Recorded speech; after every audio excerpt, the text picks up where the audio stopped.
Person. Hmm?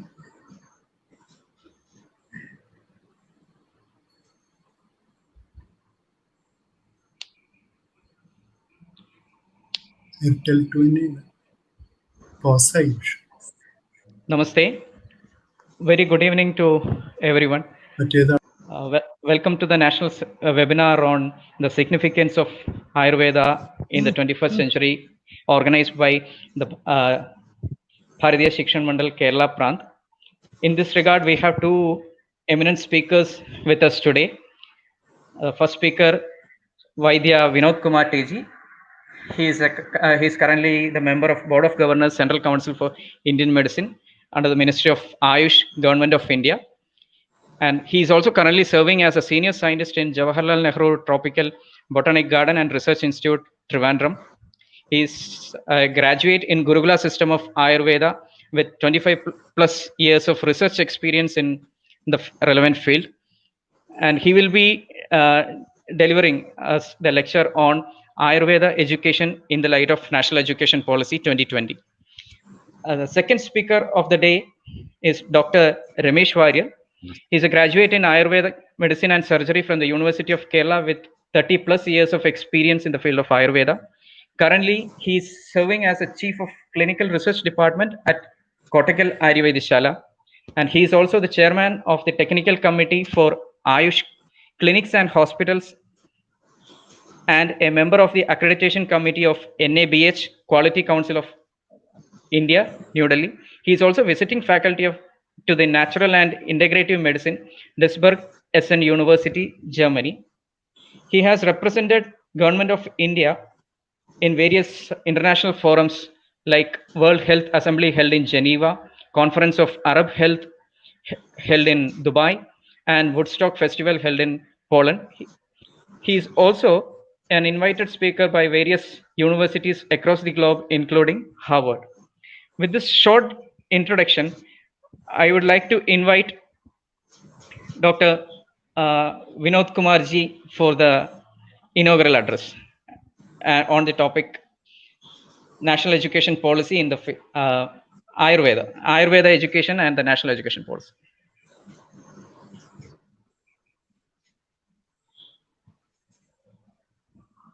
Namaste. Namaste to everyone. And my oblations and pranams to all my gurus and particularly my Sri Guru and to everyone.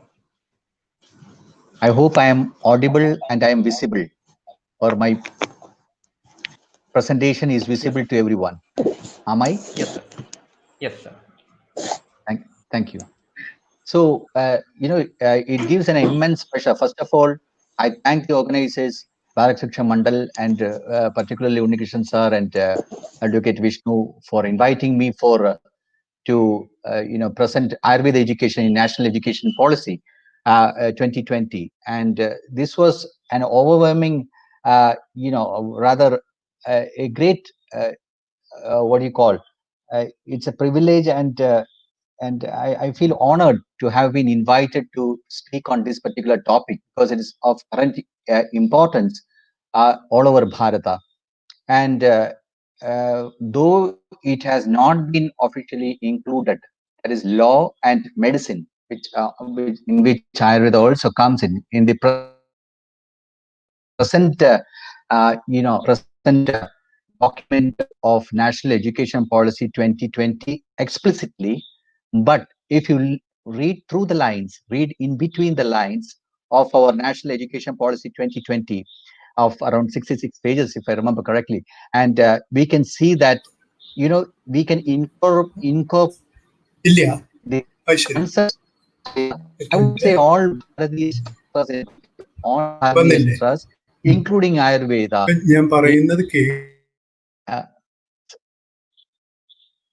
Sir, am I audible and am I visible? Hello? Hello? Hello? Hello?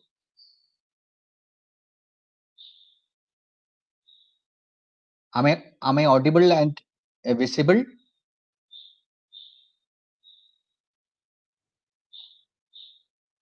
Hello?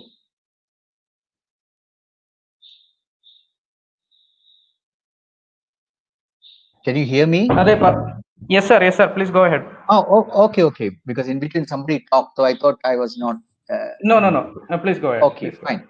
ahead. So this is what I would like to Sorry. I just Take it, scanned take it. through the whole report, Ah. and I just added a few Okay. points, but I was and I thank Dr. Lakshmi of Amrita School for helping me to prepare this particular document, I should say. And but at the same time I was telling her, each line of this national education policy, wherever it is possible, and we can incorporate this concept of Ayurveda education in all these aspects. When you take up to from the age of സാറിന്റെ 3 up to power the point കൂടി ഒന്ന് add ചെയ്ത് വെച്ചേക്കണേ. 12th oh. standard, we can see that how we can prepare a child, a student, uh, to who wants to enter into the study of Ayurveda. The present crisis is that after the 12th standard, through the entrance examination, by choice, by chance, I wouldn't say by choice, by chance, when they get into Ayurveda education, a student is completely perplexed, confused, not knowing the basics of not even the basics, to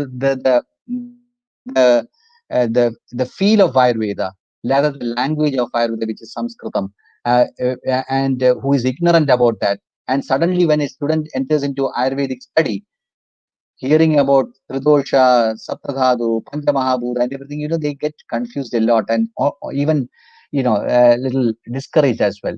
So, from the context of National Education Policy 2020, I felt that if this can be incorporated from, I would say, from the early ages, what we have this ECCE, and that this thing, we can have a, a student with the foundation of concepts of Ayurveda and the language in particular, that is Sanskritam, so that we will have eminent Ayurvedic scholars, physicians, and we can see the blossoming of Ayurveda in its full in its full form. That is what I understood it. This is with the opening remarks.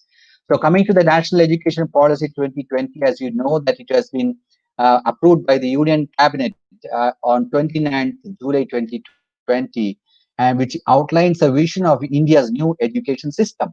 This new replaces the previous National Policy on Education in 1986, and the policy is comprehensive framework for elementary education, higher education, as well as vocational training, both rural and urban India. The policy aims to transform Bharata's education system by 2040. So we can see the evolution of national education policy of India when we see this. From 1968, when Indira Gandhi government announced its first national policy on education in 1968, based on recommendations of the Education Commission, then to 1986, then to 1992, when under the our former Prime Minister P.V. Narasimha Rao again modified this, the 86 model. And then 2005, we can see the new education policy introduced by Manmohan Singh government based on common minimum program. And 2016, when our honorable Prime Minister Narendra Modi ji, again addressed about this, and in 2017 as well. So this, we can see the evolution of the national education policy in this way. And if you see the vision of the national education policy, it envisions a Bharat. It's a Bharat-centric education system that contributes directly to transforming our nation sustainably into an equitable and vibrant knowledge society by providing high-quality education to all. So if I don't want to read out all these things, because it is there in the principles of National Education Policy 2020, where recognizing, identifying, and strengthening of our unique capabilities of each student is remarked, promoting each student's holistic development, achieving foundational literacy and numeracy in all students by grade 3, flexibility for learners to choose their learning trajectories, no hard separations between arts and sciences. So when we have, this is the most beautiful thing which I found, no hard separations between arts and sciences, especially when it comes to professional courses. And that is amazing. That is where we come into the 64 colors, which I will come to later. Multidisciplinary and holistic education across the sciences, social sciences, arts, humanities, and sports to ensure the unity and integrity of all knowledge systems, promotion of Point. multilingualism, and the power of language in learning and teaching. This is where the role of Sanskritam comes into effect, particularly in learning the Bharatiya Shastras as such. Life skills, regular formative assessment, full equity and inclusion as the basis of all educational decisions, teachers and faculty as the heart of the learning process, light but tight. This is what it has been. And of course, encouraging innovation and out of the box ideas through autonomy, good governance, and empowerment. So this lays the foundation, the principles of national education policy. As we know, we have seen this previous academic structure, how it was 10 plus 2 was the structure. Now it was changed into the new, this thing is like the foundational, preparatory, middle, and secondary, which is around 3 plus 2, then 3 and 4. Which I'm sure everyone knows about this, how it has changed. So this is very important in that way. So directly coming into professional education, because Ayurveda is considered as a professional course, preparation of professionals must involve an education in the ethnic and importance of public purpose, an education in the discipline, and an education for practice. It must centrally involve critical and interdisciplinary thinking, discussion, debate, research, and innovation. For this to be achieved, professional education should not take place in the isolation of one speciality. This is where, integration of other Bharatiya Shastras, I would say. This is where, classically described by Susruta in the Susruta Samhita, Ekam Shastram Adhiyano, Na Vidya Shastram Nishchayam, Tasmat Bahusrutam Shastram. It goes like that. Where the other Bharatiya Shastras, through learning, understanding, imbibing, practicing other Bharatiya Shastras, how it, contributes to the development or understanding in its full capacity of any other Bharatiya Shastras, including Ayurveda. For to learn Ayurveda completely, you need to understand the other Bharatiya Shastras like Tantra Shastra, Mantra Shastra, Yoga Shastra, Vastu Shastra, and all the darshanas in that way. And all this encompasses together in the proper, complete understanding of the Shastra. So this is achievable in the new national education policy, which is, as we see. Again, I am reading out the exact passages which have been given in the National Education Policy 2020, where professional education thus becomes an integral part of the overall higher education system. Standalone agricultural universities, legal universities, underline health science universities. There will not be any standalone universities in the forthcoming national education. When this national education policy is completely in its place by 2030, and standalone institutions in other fields shall aim to become multidisciplinary institutions offering holistic and multidisciplinary education. All institutions offering either professional or general education will aim to organically evolve into institutions clusters offering both seamlessly and integrated manner by 2030.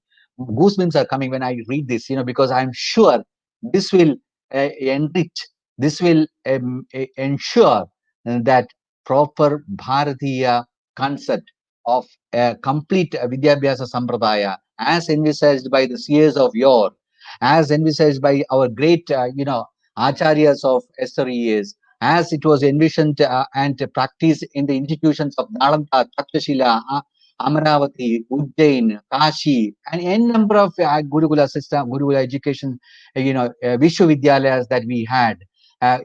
This is being going to be in place at least, by 2030 and in its full capacity by 2040. This is going to happen. And this is what we see by the by understanding this particular passage. Healthcare education need to be re-envisioned so that the duration, structure, and design of the educational programs need to match the role requirements that graduates will play. Students will be assessed at regular intervals and well-defined parameters primarily required for working in primary care and secondary hospitals. Given that people exercise pluralistic choices in healthcare, as we have now, though NRHM thing came into existence, but still not being practiced, where under an umbrella, where you have allopathy, Ayurveda, homeopathy, Siddha system, AMT, or what you call it as Sovaripa, Unani, everything under one umbrella. So a person can choose which system of medicine will suit that particular patient, not necessarily one system. So this is again happening. And see, it is a beautiful concept where it is said our healthcare education system must be integrative, meaning thereby that all the students of allopathic medical education must have a basic understanding of Ayush systems, and vice versa. There shall also be a much greater emphasis on preventive healthcare and community medicine in all forms of healthcare education. Beautiful. There should not be any bigotry, or there should not be any superiority complex or inferiority complex driving in any system of medicine. If one system was complete in its form, other systems would not have come into existence or existed even. Every system has its limitations in the present context. So we have this integrative approach of all these systems together. If had this been in place, we would have seen a beautiful blossoming of an integrated management of even COVID-19, what we are seeing now, where we would have had a beautiful concept, beautiful integrated model for entire Bharat, which could have been shown to the whole world, of where all these Ayush systems plus modern medical system doing together, giving a complete care for from the preventive to treatment aspects to post COVID-19 conditions. We could have been a role model for not only for Bharata, but I would say for entire world at in this crisis of COVID-19, had this been in place. So we hope that when this is in place, we will have that kind of a symbiotic relationship or an understanding of all these systems, where there should not be animosity or a misunderstanding or feeling of which is better or which is best and things like that. I don't want to go into deep into that, but this is coming. Now I would come to Ayurveda in national education, where multilingualism and the power of language. What is written in red, you can see that is where NEP 2020 in 411 and 412 we talk about multilingualism and the power of language. Sanskritam, of course, possesses a classical literature that is greater in volume than that of Latin and Greek put together, containing vast treasures of mathematics, philosophy, grammar, music, politics, medicine, architecture, metallurgy, drama, poetry, storytelling, and more. That is known as Sanskrit knowledge systems.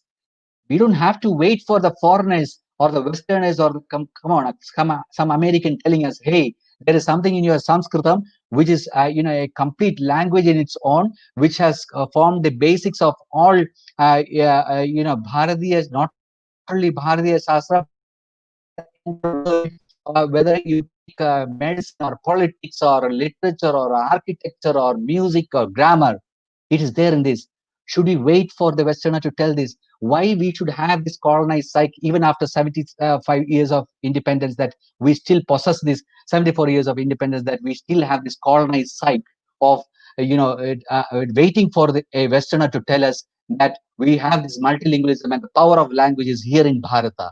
So this is where I think NEP has a great puts this in place, where a so great a bhasha, a Sanskritam is in place to understand the vastness or the completeness of the Bharatiya Shastras, including Ayurveda. When it comes to Ayurveda, it's the language of gods. Come on, if it doesn't have the when we have the language of the gods, what are we waiting for? And the inner core of Ayurveda philosophy and concept so deeply embedded and engrossed in Sanskritam. It will be impossible to teach Ayurveda without learning Sanskritam. Introduction of Sanskritam from the school days will set the foundation to understand, assimilate, accept, practice, and preach Bharatiya Shastras, including Ayurveda, which has been crystallized in Sanskritam. So you can see it in the new education, curriculum which is being, formed by the new, Central Council of Indian Medicine, which now it is National Commission for Indian Systems of Medicine, which we are formulating both curriculum and even the the complete syllabus. We can see the importance of Sanskritam already starting. So it is there. It is going to be in place, and it will solve the confusion of a first year BMS student, as I said before. Due to the ignorance of Sanskritam. So we see again coming to the NEP 2020, when we read the 11 1 2 3 on towards a more holistic and multidisciplinary education system. I was fascinated to look into this 64 kalas where it is mentioned. These forms actually the basics of including Ayurveda, Vikshayurveda, everything which has been beautifully dealt in the the 64 kalas. If you see the in our classics. So if we can learn this, if we can at least understand this, at least I don't know how many of our students or graduates or even postgraduates or even the teachers know about 64 kalas which have been so well enumerated in our classics. Why can't we learn this? Why don't we go into this? Why don't we at least try to understand this? And this is, come on, this is being taught in some of the Western universities. Already it has begun. We are yet to begin this. So we have this in place in National Education Policy 2020. And then when we come to the curricular integration of essential subject skills and capacities, in 423 and 427, which I have written there in when they are dealing with health, and also in 428 of NEP policy, basic training in health, including preventive health, we can incorporate. See, now this is where I hope everyone is listening very carefully. It is not only about Ayurveda I'm talking. Well, now I'm talking about Ayurveda, but I would like to see, each discipline of Bharata. Let us take whether it is, Yoga Shastra or Tantra Shastra or Vastu Shastra or Mantra Shastra, or even when you come to physics, when you teach a student about physics, why don't you teach about the Kannada, about our Sankhya philosophy, Sankhya Darshana, inputs of Sankhya Darshana. When we talk about chemistry, why don't we teach about the basics of Rasa Shastra, or when we teach about philosophy, about Vaisheshika Darshana, things like that. So wherever we can incorporate in that particular subject, these Bharatiya Shastras should be incorporated by the learned persons in that particular subject, so that it becomes a comprehensive, national education policy. This is what is intended by this NEP 2020. It is not said, but this is what is needed to be done. It's a huge mammoth exercise which we have to do it, because when we take about Ayurveda, every word I have just selected random reading. I have selected only a few aspects because it takes days for me to complete even Ayurveda based on the National Education Policy 2020, if I'm to speak of. Why? Because from the age of 3 up to the age of 12, 12th standard, what a student in a graded level, in a graded this thing, how a student should be given or taught the basics or concepts or the foundation of Ayurveda in a graded form, so that they can understand, assimilate, they can digest. You can't teach about a Panchamaha Bhuta to a first standard student. So you have to, so that needs a huge exercise. This is what we need when the training happens in this aspect. We need the teachers to be trained to incorporate the concepts of Ayurveda in a graded manner, from the age of 3, or from the first standard to the 12th standard, the ECCE format, wherever the concepts Ayurveda, according to how based on the capacity or the capability of a student, or the where it can be given. So curricular integration of essential subject skills when it is dealt, health and nutrition when we are talking about. We still learn about health and nutrition, which is completely from a only from a modern point of view. We have a beautiful concept of nutrition and health in Ayurveda too. When we deal about arogyam, futures of positive health, balam, when we say about who knows about the ojas about in Ayurveda, vyati kshamatvam. Had we known the concept of vyati kshamatvam from in the school level, we could have prevented to a certain level a lot. Even COVID-19, infectious conditions like COVID-19. If you look in Kerala, this is where they, at least in every household, even now, people have this concept of Vyadi Chamatvam, some or other how. Thanks to pranams to all these gurus or the masters of your of Ayurveda who have, ingrained or transformed or practiced this in every household in Kerala, which is of course entire Bharata is there, but more you can see in when we have this ahara and vihara still being practiced, how we apply the oil on the head. There's a lot to tell about that, which takes a long time to complete. So health and nutrition based on Ayurveda, and come about the holistic health. What is swastha? That is what is health, concept of health in Ayurveda. If you see the WHO's concept of health, definition of health, absence of physical, mental, and social health, well-being of a person, that is incomplete.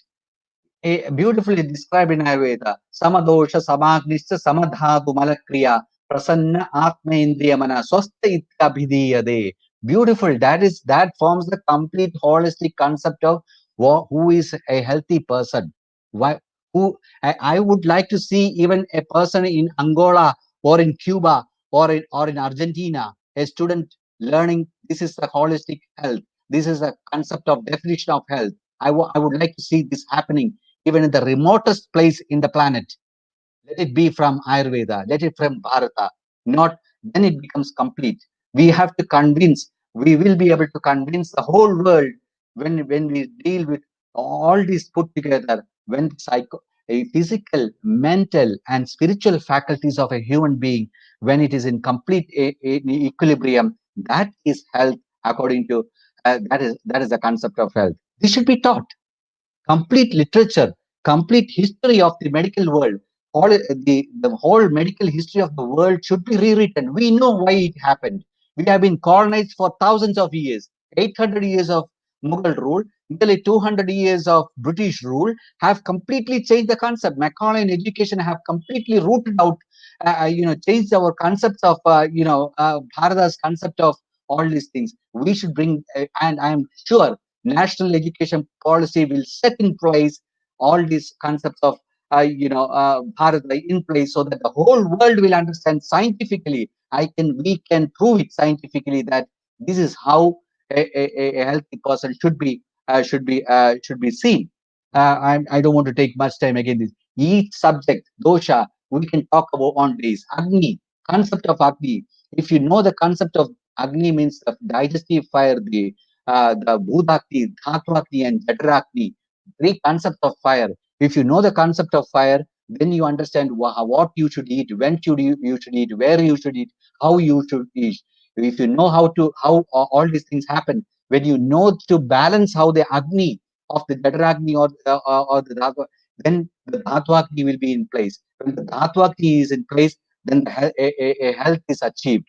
So to understand that, we should understand the concept of Agni in Ayurveda. Agni means you can say loosely talk. Agni. Every word in Sanskritam doesn't have an equal word in English, unfortunately, because it is only 26 letters, whereas we deal with 51 letters. I used to say everywhere. A simple example, aham. It is some word.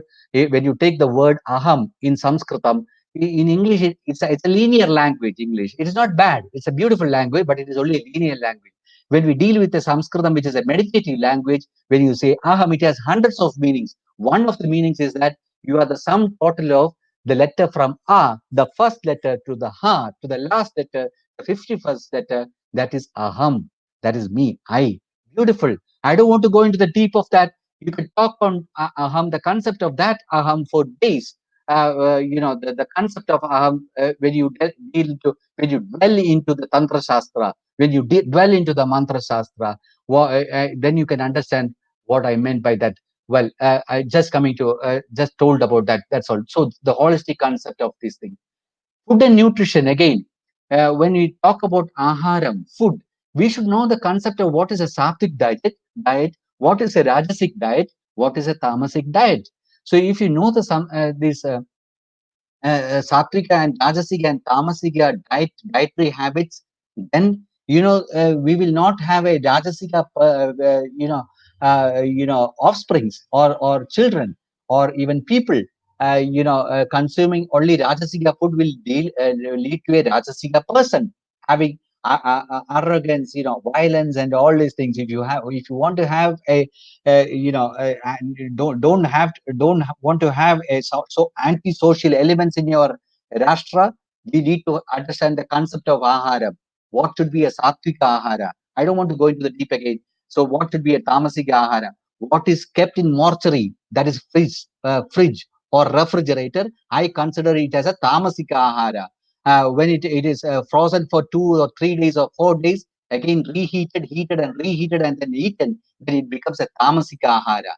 So so the whole concept of ahara you can describe in Ayurveda. Definition of aharam, benefits of aharam, time for taking aharam, vidhi, ahara vidhi vidhanam, dwadasha asana prajara, ahara ideal food, what is patyahara, what is apatyahara, what you should eat, what you should not eat, what you should drink, what you should not drink, or what you should not eat.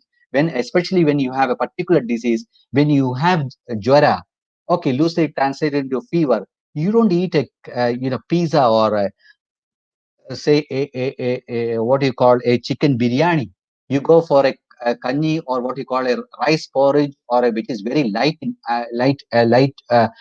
food, which is easily digestible. So that concept, I'm just telling an example why we fast lengthana, why we do an upavasa during when we have a jwara, when the agni is mandya, when the digestive fire is low, when you have an ama dosha, prakopa, then you don't eat a chicken biryani or a mutton biryani or say something like that. But sometimes you may fast upavasa, you do an upavasa, or you go for a very light food which is easily digestible, like kanji or what you call a rice gruel, rice porridge. One example I just. So order of intake of different foods, classification of foods, order of intake of different foods, all these we can talk from the concept of Ayurveda to even the student at the school level. We should grieve this concept from Ayurveda. Satmya, Viruddhahara.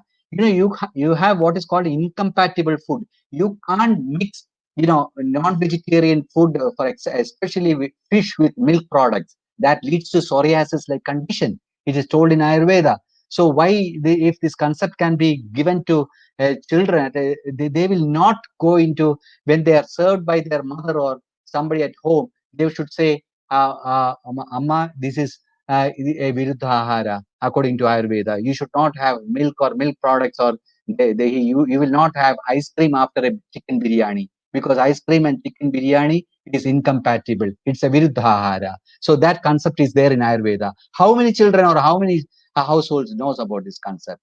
So shadrasa bhojana mahatva.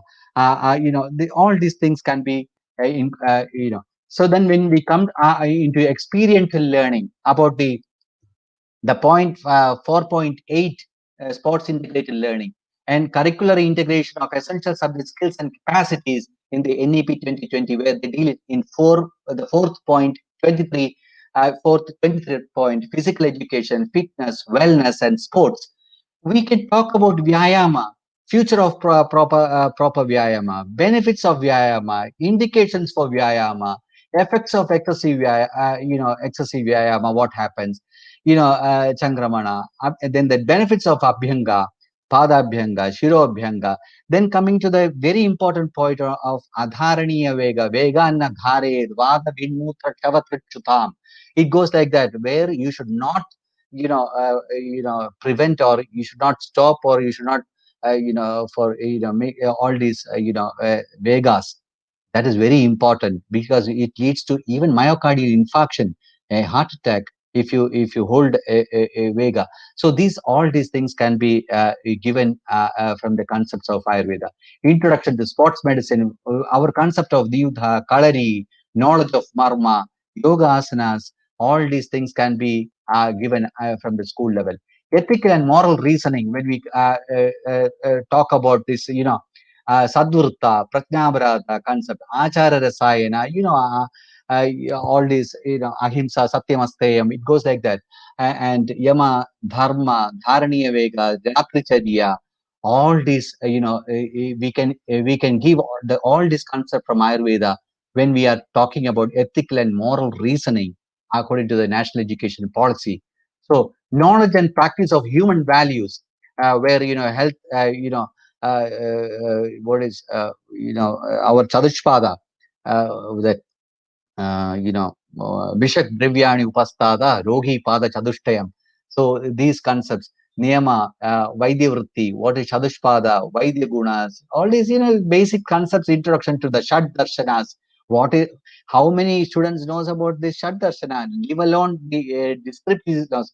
Unless you know that Sankhya and Vaisheshika, how are you going to learn Ayurveda at all?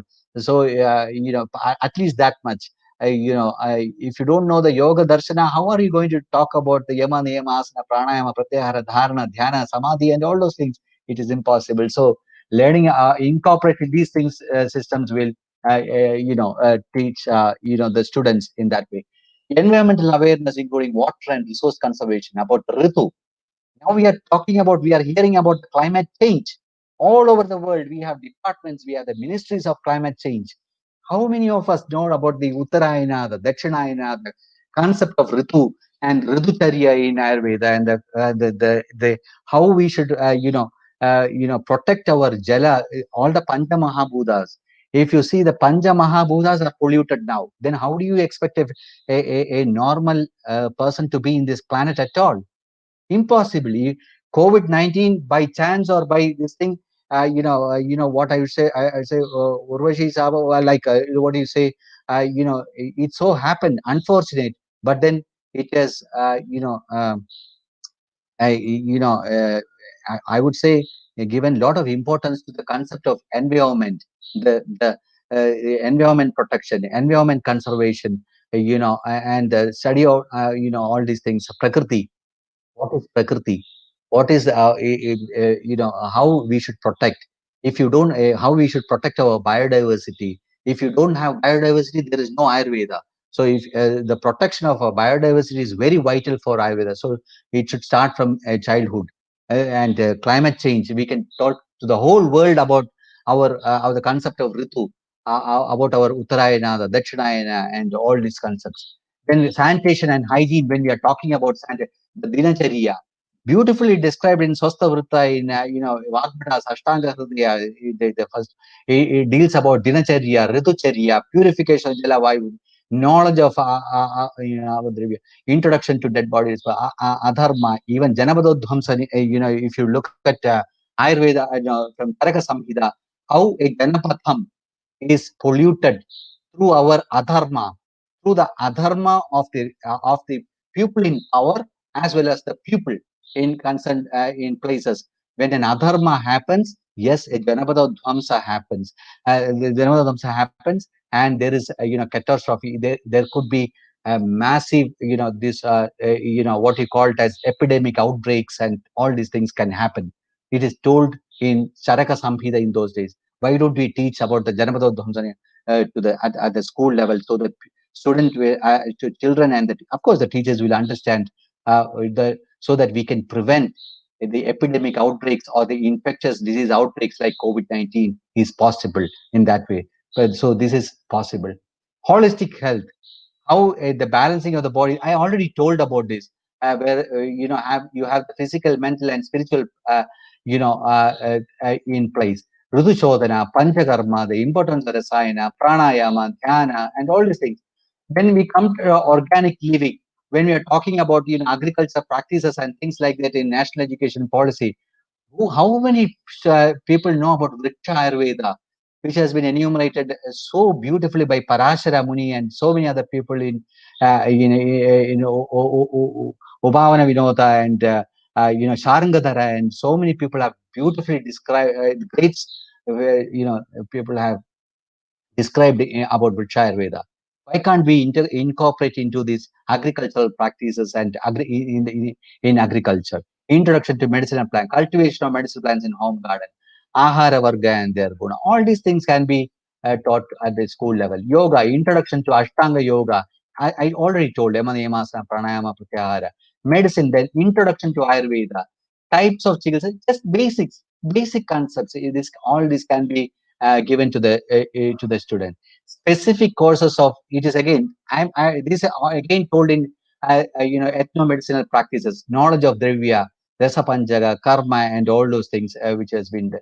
In traditional Indian values and all basic human and constitutional values about Chat Darshana, Dashavida Pavakarma, Sadvrutta, Acharya Rasayana, Shodasha Samskaras. These things can be imparted when to the students when this national education policy in wherever it is appropriate. And then basic training in health, including preventive health, mental health, good nutrition, personal and public hygiene, disaster response and first aid according to NEP. All these Swasthavritta, Roga Pariksha, Rogi Pariksha, Banovaha Srodhas, concept of Sattvabala, Roda Viharan, all these can be taught to the students at appropriate. Again, already explained about Janamada Dhamsa.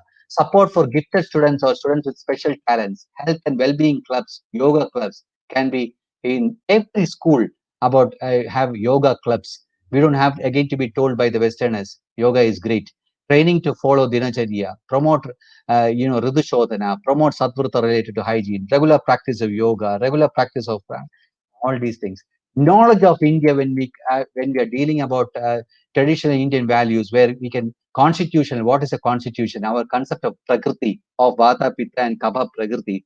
Simple, so that every person in Bharata will know what is his or her Prakriti is at a very young age. If Prakriti means constitution, it is very well explained in Ayurveda. It is that is beautiful. If you know the Prakriti, you will know the complete physical and mental aspects of that particular person. Indian knowledge systems, when about medicinal plants, wild foods, and environmental protection, when we are dealing with tribal knowledge, and when we come to basic training in health, mental health, Swasthavritta, Ahara, and Vihara concepts, we can incorporate. And the last point, if you look, video documentation on inspirational luminaries of Bharata. We can why don't we teach a student about Atraya, Taraka, Susruta, Vagbhada, a video documentaries on all these greats, what their contributions as well. And then I already told how Vriksha Ayurveda in agricultural education can be incorporated. Integrative approach in medical education. All students of allopathic medical education must have basic understanding. I already explained. And then internationalization when it is very well done. The various initiatives mentioned above will also help in having larger number of international students studying in Bharata and provide greater mobility to students in Bharata who may wish to visit, study, and transfer credits to or carry out research at institutions abroad and vice versa. Courses and programs in subjects such as Indology, Indian languages, Ayush systems of medicine, yoga, arts, music, history, culture. I can even already started, but the whole world, like what Swami Vivekananda said, will look towards the east. Swami Vivekananda is very well. The education is the manifestation of perfection already in man. Perfection is already there in every child. Only you have to, bring out that perfection. That is the role of Acharya, a guru. I wouldn't say teacher. It's a very abstract this thing, but a guru can bring out the tenets, the perfection of already which is already inherent in that student. That student is bliss. That student is God incarnate. Aham Brahmasmi. That is Tat Tvamasi. I am Atma Brahma, Prajnanam Brahma. Nothing else other than the Brahman exists. So when a student knows that he is Brahman or she is Brahman incarnate, that the whole world will look towards the east, as as Swami Vivekananda said. I don't want to. This is there very well explained in in NEP policy, how internationalization. courses and programs and subjects such as Indology, Ayurvedic systems of medicine will attract greater number of international students from all over the world. Ayurvedic systems of medicine and treatment will have global acceptance. The power of Ayurveda can be used more widely for patient care and safety. Chance of increased job opportunities all over the world. More researchers will there be on the field of Ayurveda. Many foreign students get attracted and into it. Professional education. Our healthcare education system must be integrative, as I already explained. So with this, I don't know, I think he has given me 45 minutes, 8:15. I'm sharp on dot, Advocate Vishnu, that you have given me 45 minutes. I have finished in 45 minutes. And but with this beautiful sloka from, the Shamut sloka, that Chitram Vadadaror Mule, Vridha Shishya Guror Yuva, Gurostu Maunam Vyakhyanam, Shishya Astu Chinna Samchya. A beautiful concept which my most dear elder brother Krishna Kumar, T.S. Krishna Kumar used to say, and which beautifully narrates our concept of education, Vidyabhyasa. Chitram Vadadaror Mule, under the banyan tree, there sits a young, dynamic, guru who is in meditation, silent, teaching nothing, talking nothing, silent, complete silence. And the Shishyas, of course, the Sapta Rishis, and the Guru is, of course, Mahadeva. Sapta Rishi, the Shishyas to Chinna Samshya. Chitram Vadadaro Mule, Vriddha Shishya Guru. Gurostu Maunam Vyakhyanam. Guru is Mauna. But it is everything is being translated, transcribed, or transpired, not transpired to the Shishyas, who they don't ask any questions. Everything they have understood in complete silence. Transference of wisdom, not knowledge. Knowledge, you can get it from anywhere, but wisdom, transference has happened. So this should be, I foresee, Bharata, where we have the great gurus like this, where they transpire wisdom, not knowledge, wisdom to their Shishyas, where from a guru to the Shishya happens in this mode. Chitram Vadadaror Vriddha Shishya Gurur Yuva, Gurustu Maunam Vyakhyanam, Shishyastu Chinna Samshaya.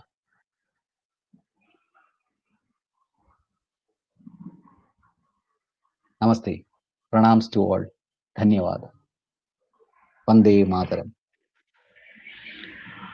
Thank you, sir. Thank you so much for such an inspiring and thought-provoking webinar.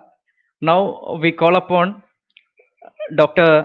Ramesh Varier to deliver the speech on the relevance of Ayurveda in the 21st century, and in that connection, he will be talking to us. Namaste. Am I audible? Yes, sir. Yes. Am I audible? Yes. Yes, sir. Yeah. Namaste, Vinodji, Dr. Vinodji, Unnikrishnanji, and Ji.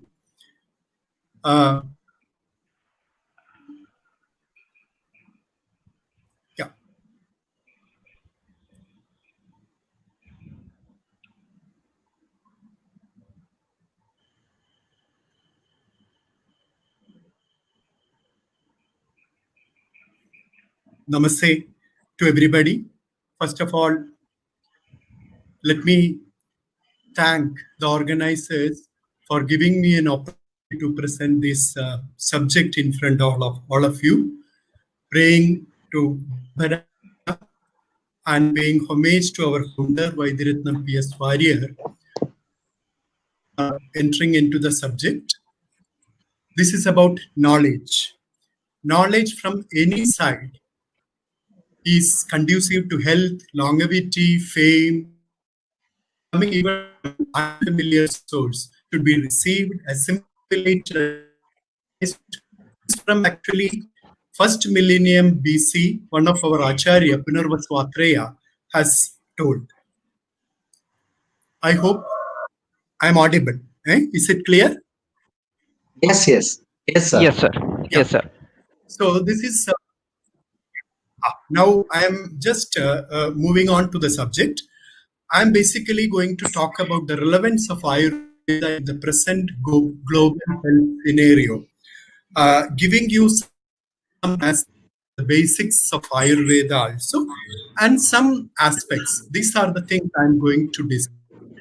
First of all, the 21st century global concerns, disease transitions, the Ayurveda concepts, practice of Ayurveda, Ayurvedeshala and the case diary, ideal physician, and decline during British era, SWOT analysis, basic issues in education and solution, resurgence and research and ultimate advice for health.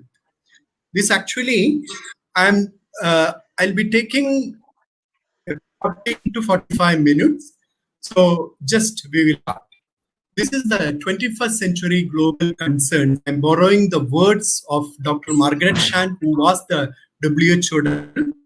Rapid unplanned urbanization, globalization of unhealthy lifestyle and the aging has led to universal rise of chronic non-communicable lifestyle disorders. So the global disease transition is from communicable to non-communicable diseases, and the lifespan has increased in 21st century. So the transition from an acute death to chronic disease. Earlier, heart attack, the patient was dying, but now he lives with heart failure. Same is with stroke, with vascular dementia. Diabetic death has become diabetic life, and HIV death has become HIV life. So now if you see the picture of the society, the healthy people are this white area, but when they have chronic ill health, you see the age here. And when the chronic ill health is with disability, it becomes and with dementia, chronic ill health with disability and dementia, altogether, this cross section of the society now. And that is why the WHO very clearly mentions about the death happening with NCDs, non-communicable lifestyle disorders. Actually, in India and China, actually we have more than 38 million people dying. This is the expected case caused by the NCDs, non-communicable lifestyle disorder. But if 25% of early, because the mature NCD mortality.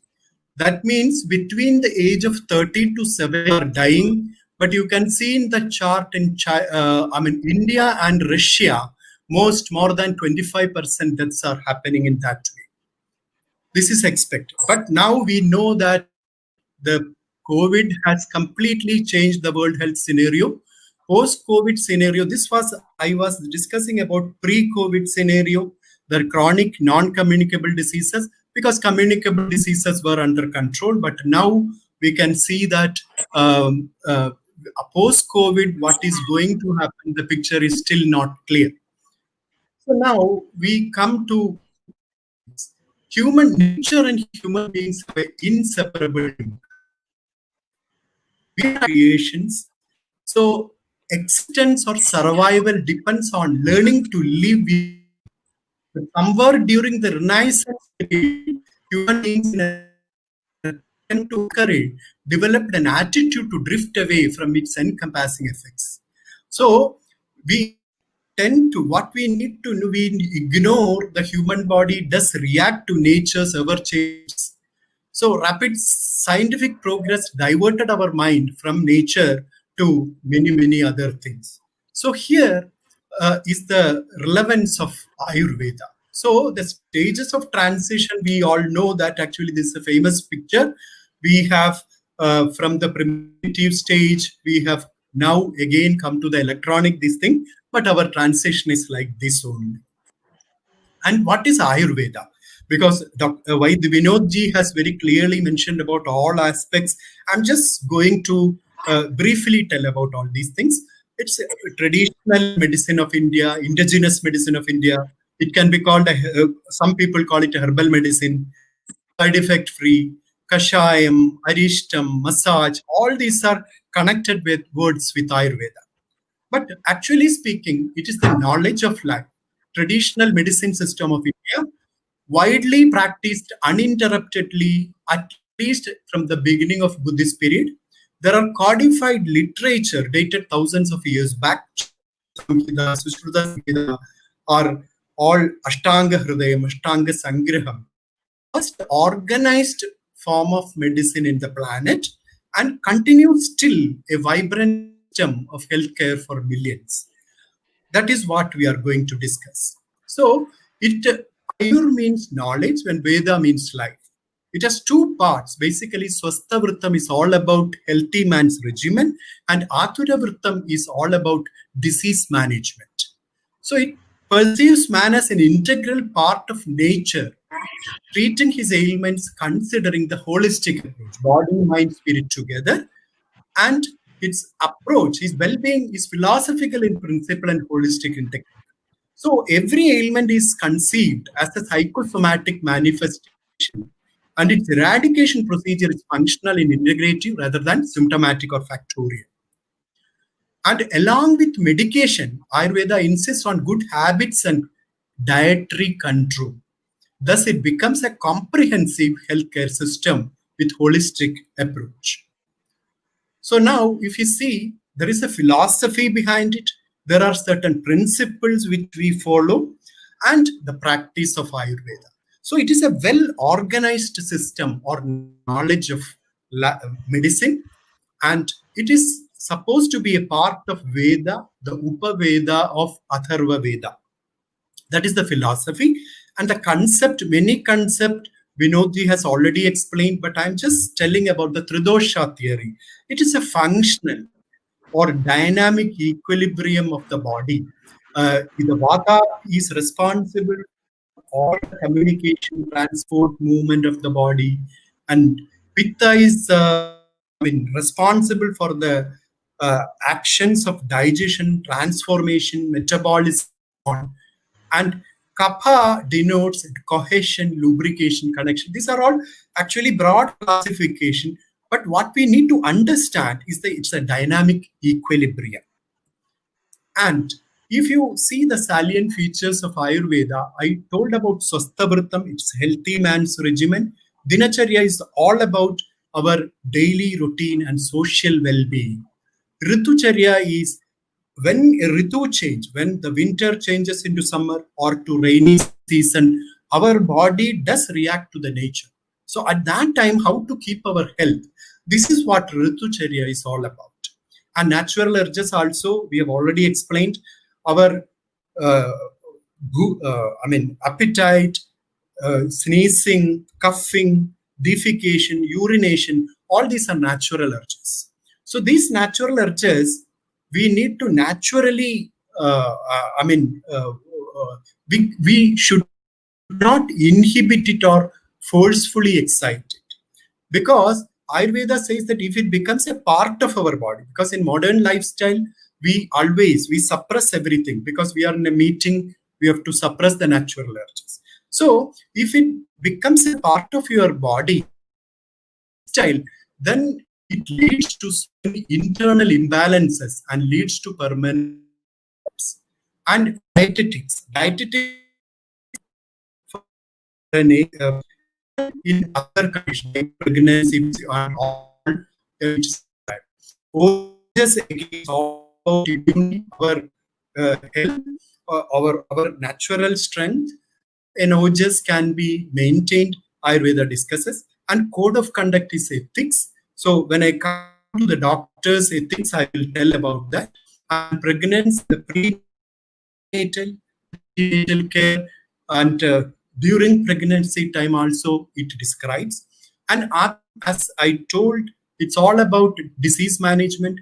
It is exactly described like the Purva Rupa, the prodromal symptoms, then the main symptoms, then how to tackle it, what is the strategy for the treatment. This is what explained in each chapter.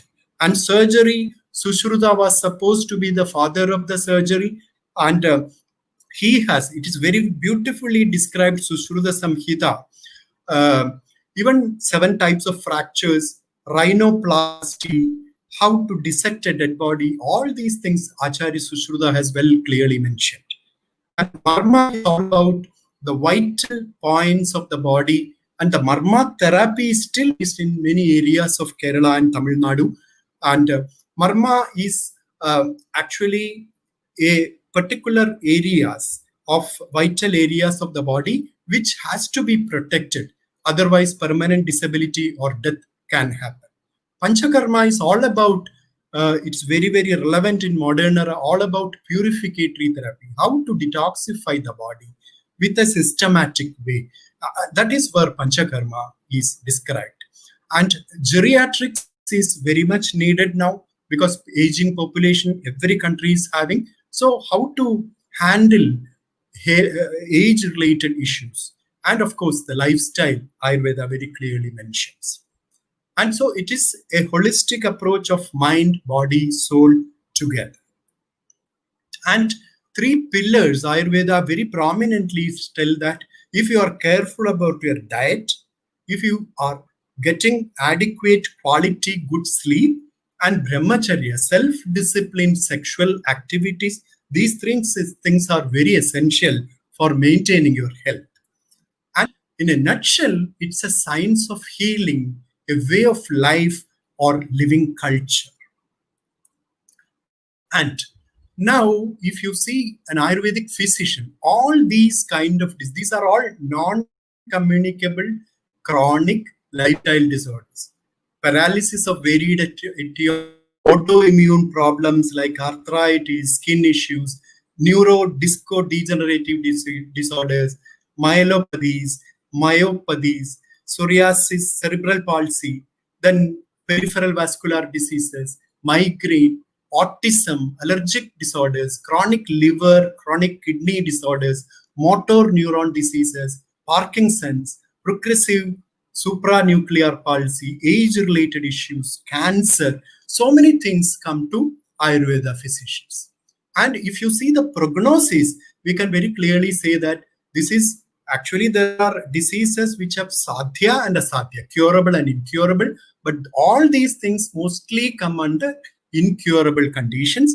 Either it is manageable, yapya, or anupakrama, irremediable. But we are trying to help them to improve their quality of life. That is what we do. And the practice, when you come to the practice of Ayurveda, Ashtangam, 8 branches are mentioned. It's all about general medicine, pediatrics, ENT and eye diseases, gynecology, geriatrics. Everything is described. And there are specialities and specialty doctors practicing these particular areas. And if you take the medicines, it is herbal or polyherbal or mineral. And if you see the therapies, the Kerala special therapies are the Pirichil, Dhara, Kiri, which are all famous. But these are called Purva Karmas also. Purva Karma means before doing the Panchakarma therapy, purificatory therapy, we need to undergo, or the body has to be prepared for the Panchakarma. There comes the, Purva Karma, the importance of Purva Karma. And afterwards come the Pradhana Karma, which is called Panchakarma. That is the induced vomiting or induced purgation, Vamanam, Virechanam, or Vasti, medicated enemas. Oil enemas are there, Kashayam enemas are there, and then medicated erimes, administration of medicine through nostrils, which is called Nasya, and of course the Rekta Moksham, using leeches or other methods like Siravedham. These are the Panchakarma procedures, but you cannot do it all of a sudden like that. The body has to be prepared, and under strict medical supervision, this has to be conducted. But this is very important in treating chronic conditions. And Rasayana, I have already told the unique way to confront aging, that is the age-related disorders are handled in this way. So WHO Director General in the Traditional Medicine Conference was discussing about Ayurveda, not the traditional medicines. It is personalized medicines, holistic approach, preventive aspects, and the doctor-patient relationship is very, very important. Importantly, still kept in these sort of medications or the branches of medicine. So comfort, compassion, and care. Now I'll be discussing the SWOT analysis, the strength, weaknesses, everything in that area. And regarding why I'm telling this, I'm just going to discuss how Ayurveda is beneficial. So Ayurveda Sala is a 118-year-old organization and charitable trust. There are no private beneficiaries for this organization. 45% is used for the charitable hospital there in Kerala, and 45% is used for the research and development of the organization, and education is promoted by giving 10%. That is how the 100% of the income of Ayurveda Shala is being utilized. So it's completely charitable organization, and the trust earns income through the sale of medicine and the paid patients.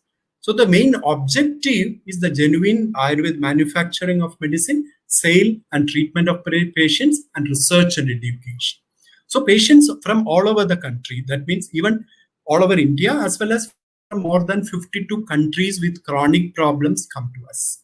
And management of chronic debilitating disorders is considered to be a strong area of therapeutic capabilities.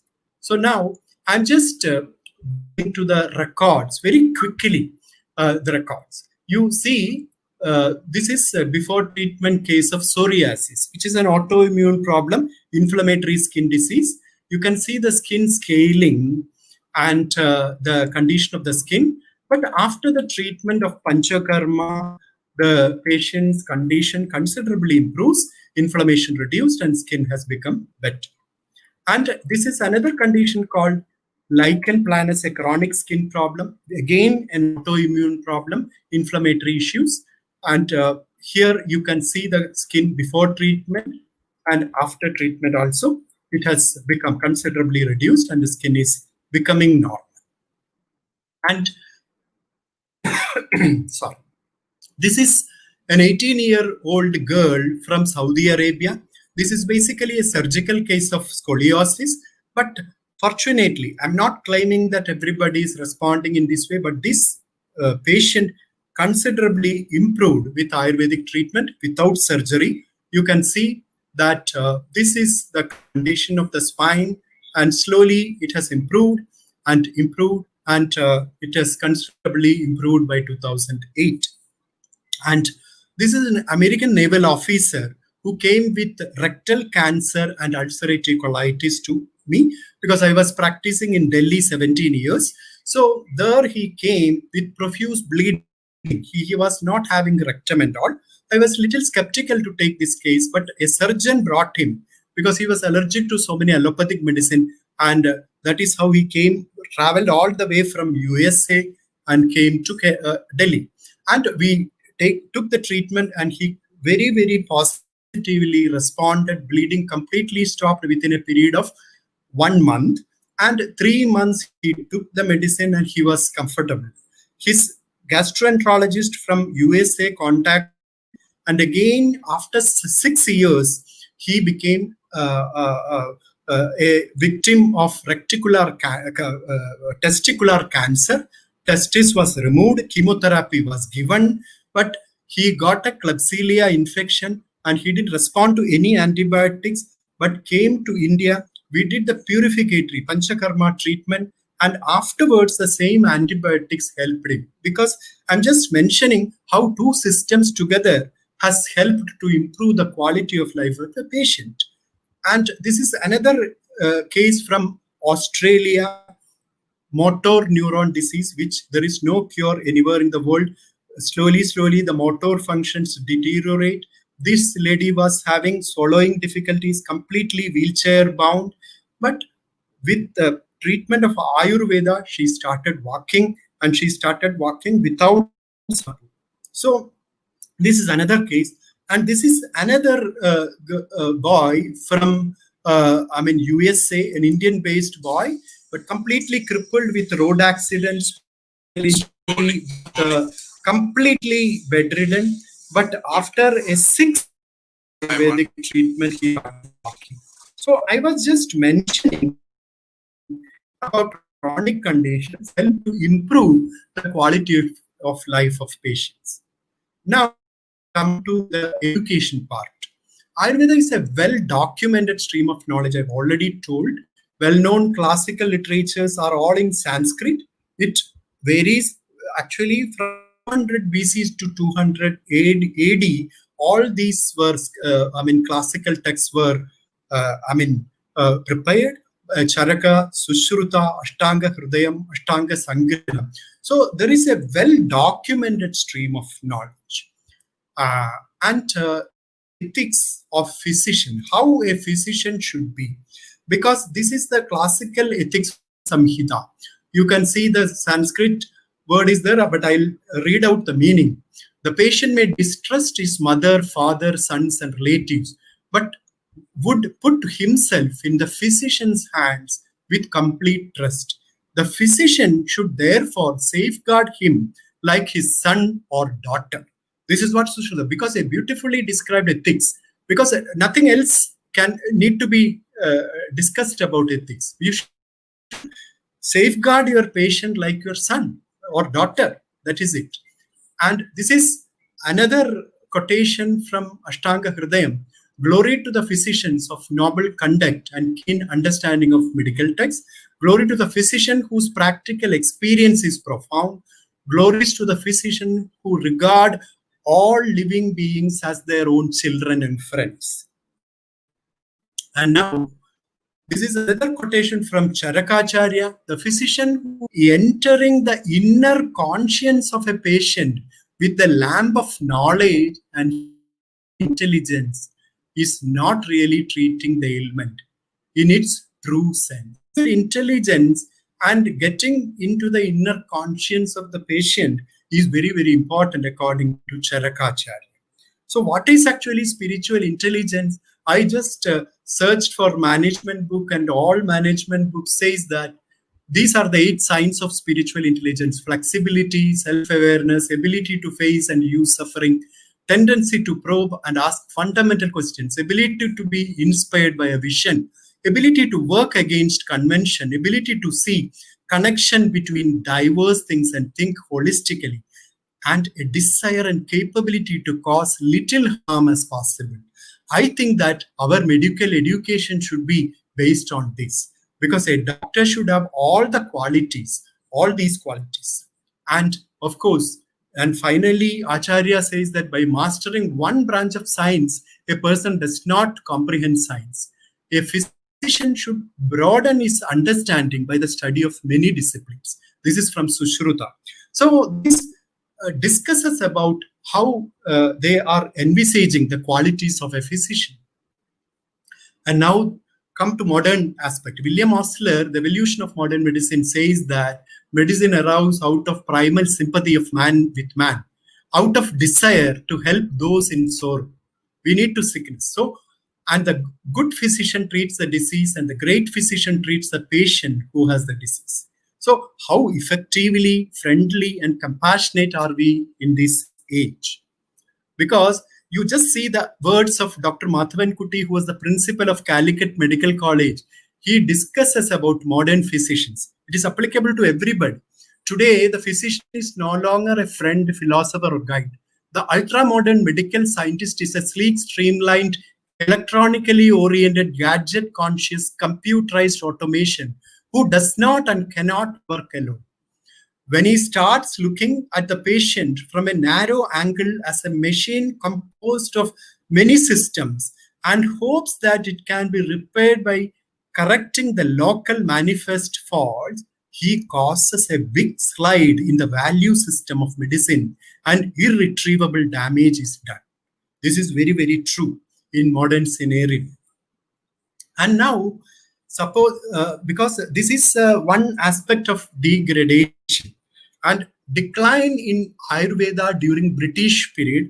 This is actually taken from a textbook of reforms, health reforms of India by Dr. Rajendra Gupta, but he has quoted Roger Jeffrey, 1988. Ayurveda was the mainstream of medicine in India and allopathy was the alternative scheme, whereas now it is just vice versa. And Ayurveda was highly successful and the British feared it. A single point agenda was to promote allopathic medicine and create suspicion about the efficacy of Ayurveda. the reasons for decline of indigenous system were the decline in standards of living due to excessive land revenue demands and de-skilling of Indian healers as they were deprived of local patronage. Folk medicine was finally treated like fake medicine. And again, Britishers were not in a position to stage a fight with the local practitioners. And as a clever strategy, they started training Indians into Western medicine. When a good number of Indians entered Western medicine, the British cleverly passed the Medical Registration Act in 1912. The Western medicine was given prime importance in medical practice, and the indigenous systems were degraded in the eyes of care seekers. And finally, the politics of health in India, it mentions that between 1912 to 1919, the Medical Registration Act was implemented in various provinces, and the usage of the title doctor was restricted to allopathic practitioners only. Moreover, the Western doctors who collaborated with the practitioners of Indian system of medicine were threatened with deregistration. So this is the real history. And now, if we see, having said all these things, we should analyze ourselves also.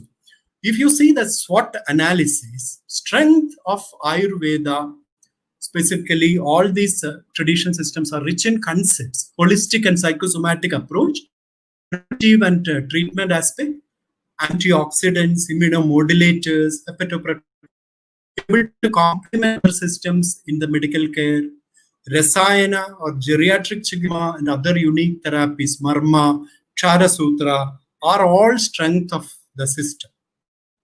And weaknesses are inadequacies in emergency management and life-saving treatments. There actually modern medicine actually helps a lot, and it's a wonderful branch of medicine. And high inconvenient dosage forms and bad taste of medicine, lack of professionalism in management of the institutions and various therapeutic modalities, lack of scientific data as envisaged by the modern scientists, because as envisaged in the modern, that kind of data is not fully there, but now a lot of researches are going on. And recent concerns about the heavy metal toxicity, Resaushadi and Robert. But that again, if the processing is done properly, I have added certain research papers which we published with show that these are not toxic things. And opportunities are non-communicable chronic lifestyle disorder and palliative care. Scope in geriatrics and effects of Rasayana Chikitsa in degenerative disorders, global resurgence in Ayurveda, ability to work complementing other systems of medicine. But the most important one is formulation of a pragmatic national health policy based on preventive knowledge in Ayurveda and yoga, which can help the nation reduce its load on the cost of healthcare, at least in the field of non-communicable chronic lifestyle disorder management, and thus become a role model for the global population. And there are threats also, untruthful claims by exploiting the hopes of desperate patients, mushrooming of unreliable centers and propagating the system through tourism, aggressive, unscientific marketing strategies mislead the needy, deserving candidates, inadequate quality control and coordinating mechanisms at government level, and lack of vision in handling the professional issues, inadequacies in the field of education and lack of confidence in the practicing the system by emerging young physicians, scarcity of genuine raw materials because of vast deforestation and unorganized distribution, and uncontrolled increase in the cost of raw materials and manpower make the treatment unaffordable for a common man. These are the threats. And now, if you see the tutelage modality of traditional education, Vinodji has already explained this, but I'm just telling that Ayurveda was taught based on its own axiomatic framework. The student should be able to understand the clarity and precision, the fundamental Ayurveda concept of Panchamahabhuta, Tridosha, and Rasaguna Virya Vipaka Prabhava, or the Vata, Pitta, Kapha attributes should be elaborated, starting from the conceptual origins, expanding up to the clinical application. And the education basic issues, the lack of in-depth knowledge in Sanskrit depends on English or regional translations. So it is word-to-word simple translation, like dosha is a humor, dhatu is tissue, panchamahabhuta, everything is translated like that. And majority candidates are training in the basic science only. Eastern and Western sciences are grossly different. Swami Vivekananda ji has told that vision turned inward, that is the Indian philosophy, Indian science, and vision turned outward, that is the Western, are different. So these outlooks are different. And standards, teaching, practical training, research, everything has to be standardized. And transition of disease, like syllabus contain, for example, in muscular dystrophy, Mamsagata Vata Vyadhi is described. But how it is related, the physicians need to teach children with clinical examples. No standard interpretations are available. So these issues are to be addressed by the Ayurvedic fraternity. And so the solutions in a nutshell is a good manufacturing practice, good cultivation practice, good collection practice of medicine, good clinical practice, and collective and coordinated effort of Ayurvedic fraternity to implement standards in each sector: education, research, practice, cultivation, collection, manufacturing, etc., with the help of government, universities, hospitals, and industry. So it's a vast subject, so I'm just trying to make a consolidated statement of all these things. And now, just mentioning about the resurgence and research also, and I'm ending the paper. So here, you can see that these are people from USA, from Johns Hopkins University, Albert Einstein School of Medicine, Arizona School of Medicine, and American Board of Urology, visited our institute to learn how Ayurveda is really practiced. So, and this is from Yale School of Management, USA. All are doctors specialized in oncology, surgery, and all, visited to know how Ayurveda is being practiced. And this is from Duisburg University, Germany.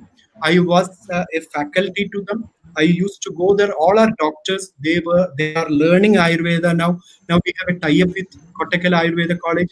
They come here and learn practical applications of Ayurveda and go back. They are all modern medicine doctors. And these are the professors from Duisburg University, Dr. Peter DeBose and Thomas Ram. And this again, another group of doctors from Duisburg University. And this is a medical team from Australia who visited again to see how Ayurveda is being practiced. This is Malaysian Health Secretary and his team, and the Ayush department officials are also there, who visited our hospital. And this is in 2018, there was a conference of integrative medicine in Harvard Medical University. So it was a very, very fruitful. I was really surprised to see many people are practicing Ayurveda there and yoga also. And they are doing serious research in the field, in these fields. And this is from Harvard Medical School.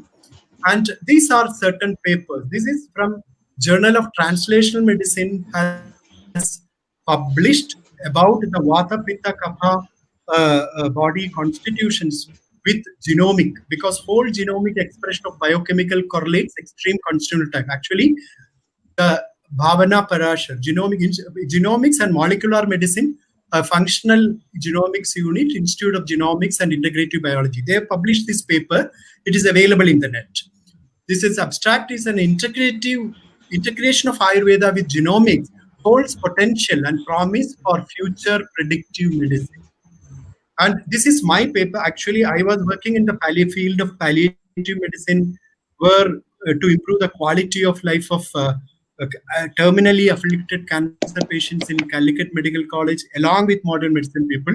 At that time, we published this paper in managing morphine-induced constipation, because there in 40% cases were with head and neck and constipation was one of the issue when morphine is given. We used to digitally evacuate the stool which was an unpleasant job both for doctors and patients. But after introducing a formulation, Ayurveda formulation as a prophylactic measure, the digital evacuation considerably reduced, and that paper is published in the Elsevier Science series, Journal of Pain and Symptom Management.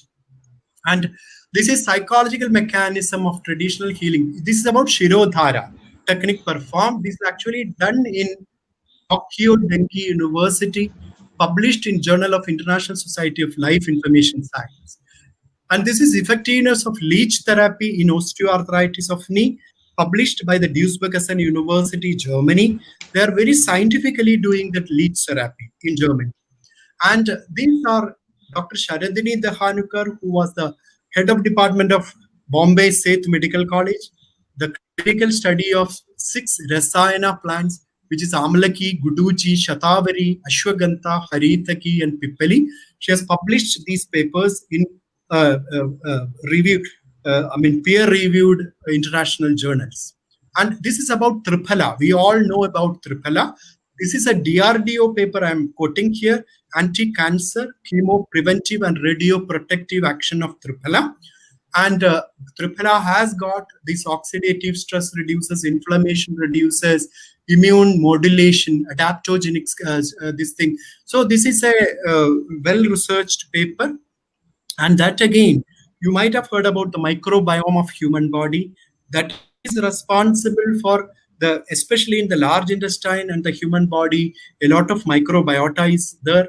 And that actually helps in our metabolism. And of course, that is responsible for the disease manifestation, especially in obesity, type of diabetes, and so many other disorders. So Triphala is very much connected with the protection of microbiome.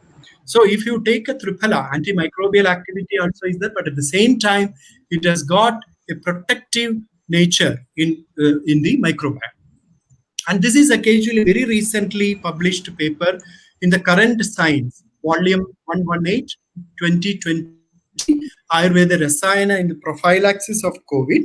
This is by Dr. Bhushan Padwardhan, who is the Vice Chancellor of Symbiosis University, Pune. He has done a lot of work in Ashwagandha, which is published also. And this is from actually Taiwan.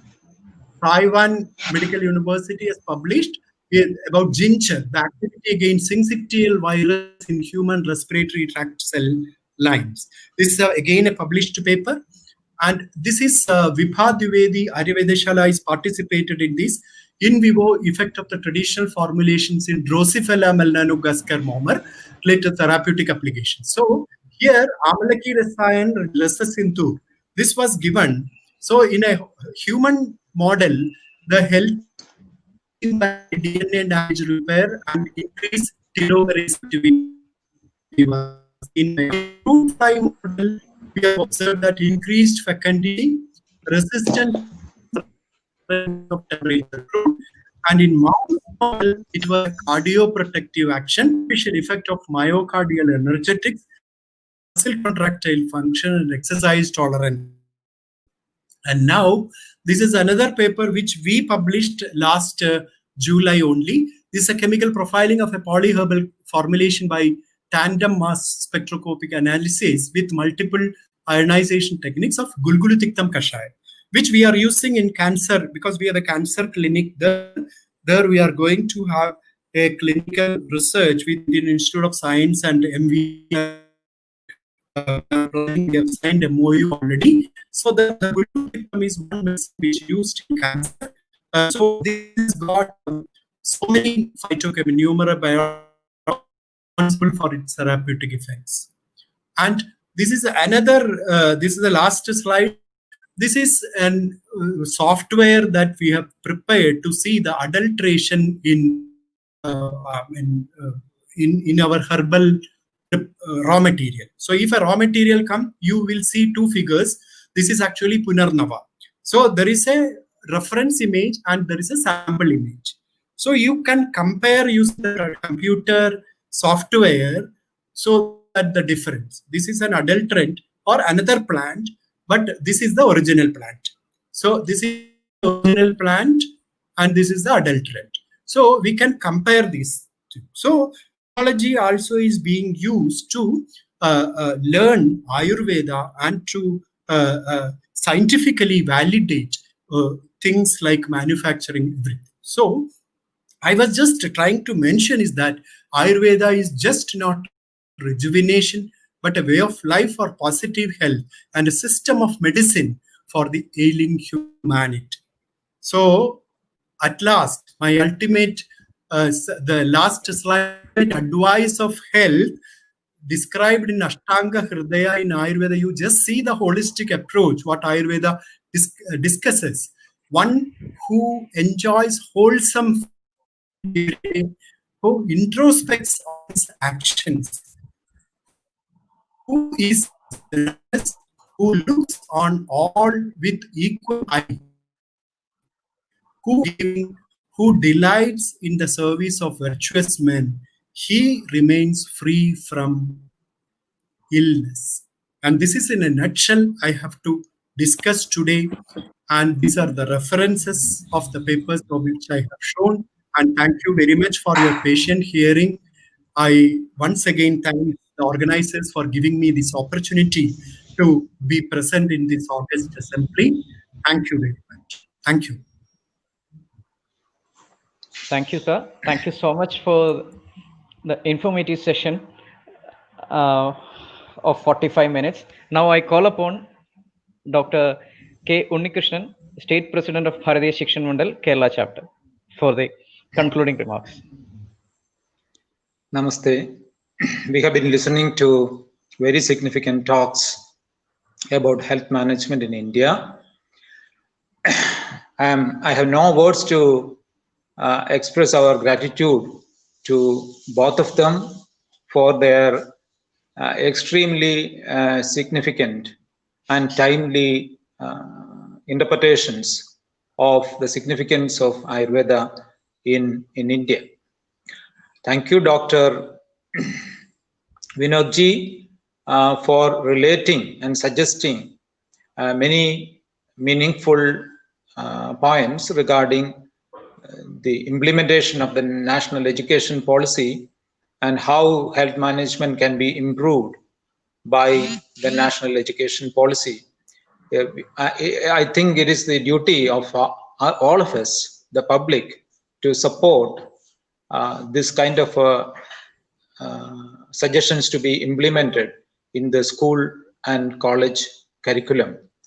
And it will definitely be a new era in health management in India if alternative systems of health management are recognized by the system. For the system to recognize this, as members of the common public, we should start recognizing and acknowledging such resource persons and also such a system. And also, I would like to thank Dr. Ramesh, who has authentically presented the kind of strength, the kind of weakness, and also the opportunities and threats of the Ayurvedic system. And I am sure all of us, all the listeners, have been immensely benefited by the talks by both these resource persons. On behalf of the Bharatiya Shikshan Mandal, I thank again both of you. Namaste. Namaste.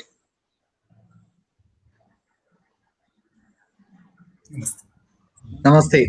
Yes.